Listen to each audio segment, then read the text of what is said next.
Hello everyone, welcome to To Be Seen. I'm Brandon and this is Comic Conversation. Outer Darkness Chew, a crossover featuring two properties created by John Layman, Chew, which was published by Image, and Outer Darkness, which was promoted by Starbound. And I've never read either of these. I'm not familiar with either the comic.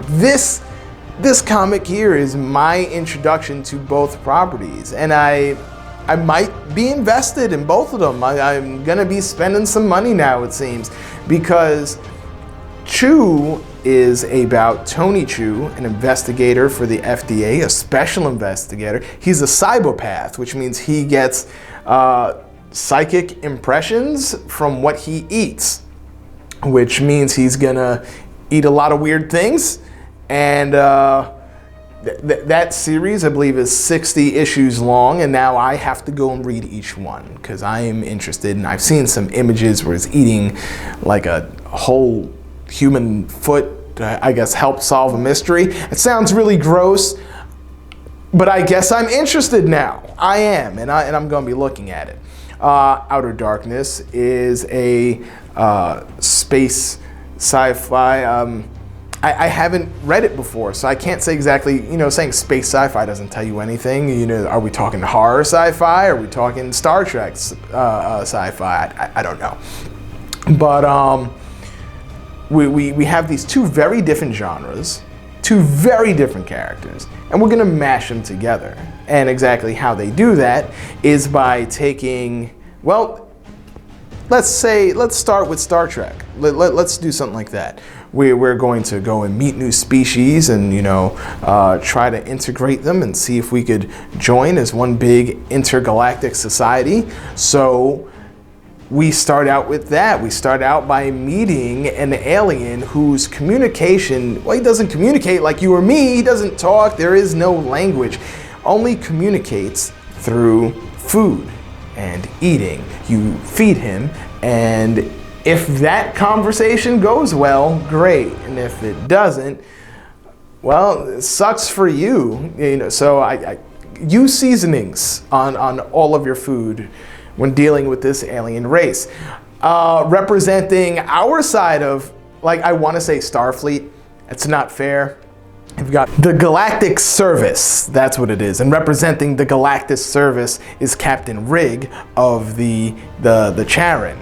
I believe that's how it's pronounced. Correct me if I'm wrong. I'm just a man. I'm human. I make mistakes. But this meeting doesn't go well, and so doing only what he can perceive as the right thing to do is when the food is presented wrong, and we seem to have now a problem between this alien species. We're gonna use our future technology to reach into the past and get Special Agent Tony Chew on board, and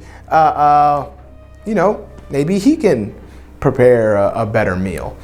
Sounds simple enough. Very simple premise to this story, but it's chaotic and weird, and you can tell that the artists for their respective stories. Let's talk about them for a second. Rob Guillory, artist, co-creator of Chew.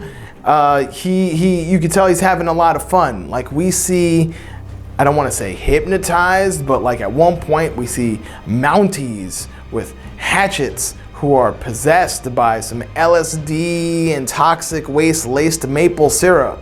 This is the kind of things that we're seeing on his half of the artwork.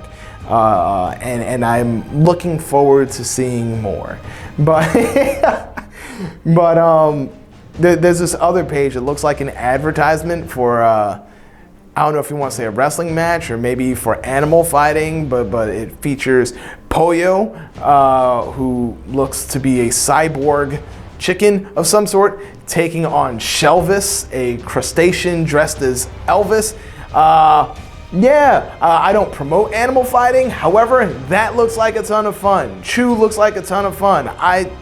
You sold me. I'm gonna start reading Chew very soon. But he's one of the artists on this, and I had a lot of fun reading that segment. On the other side, you've got Afu Chan, who is working on Outer Darkness, and it's great seeing the dichotomy between light and dark, because we've got the spaceship, and spaceship comes across like very dark, gritty. I don't want to say it's a hard-nosed detective story, because that's not the vibe I get. If anything, it should be Chew that's the hard-nosed detective story, but the dark spaceship, along with the bright colors of the aliens that we see, and it's just cool. I just like the look of the aliens. They're monstrous in size and very.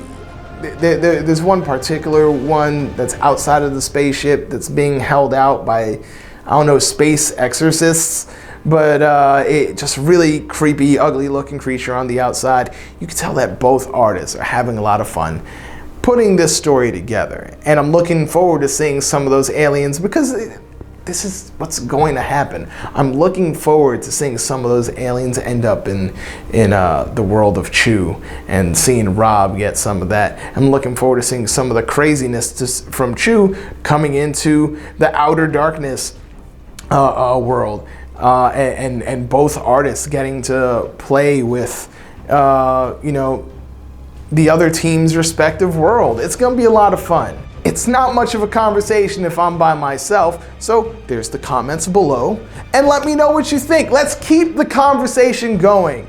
Remember to like, share, and subscribe. All of your comments help get us more views. And share with your friends if you think they'll like it. Subscribe to To Be Seen so you can see more shows, not just Comic Conversation, but also Disc Dungeon and anything else we've got going on in the future. And you can always reach out to us you can reach me directly at Lewis or Brandon on Twitter and Instagram, or on Twitter you can hit us up at Comic Convo, COMICONVO. We've got a Facebook page. You know, everything, you know, but don't call us. We don't have a number. Don't find my number. Leave me alone. Let's keep it all here on the internet. Thanks everybody. Thanks for watching. Bye.